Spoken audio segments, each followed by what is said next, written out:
বাংলা টেলিপাড়ায় মুখের পরিবর্তন নতুন কিছু নয়, মাঝে মাঝেই তারকাদের বদলে ফেলা হয়। সম্প্রতি জি বাংলাতে বেশ কিছু মুখ পরিবর্তনের ঘটনা ঘটেছে। এবার নতুন আপকামিং ধারাবাহিকেও তেমনটা হতে দেখা যাচ্ছে।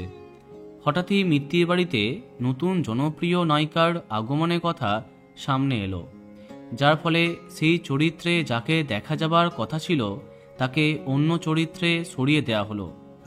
চলো জানা যাক বিস্তারিত। মিত্তির বাড়িতে আদ্রিতের মা হবার কথা ছিল জনপ্রিয় অভিনেত্রী তথা শাসক দলের কাউন্সিলর অনন্যা ব্যানার্জির।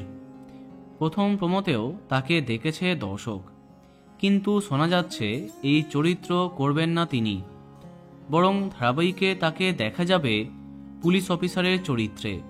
তাহলে মিত্তির বাড়িতে ধ্রুব অর্থাৎ আদ্রিতের মায়ের চরিত্রে কাকে দেখা যাবে?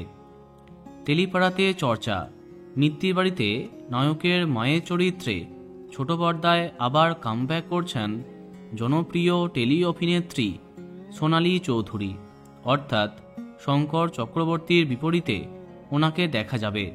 অনেকদিন পরে বাংলা ধারাবাহিকে তিনি ফিরছেন। দেখা যাক কবে সামনে আসে মিত্তির বাড়ির দ্বিতীয় প্রোমো।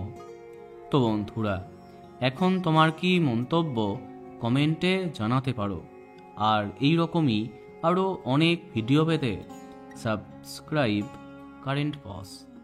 ধন্যবাদ।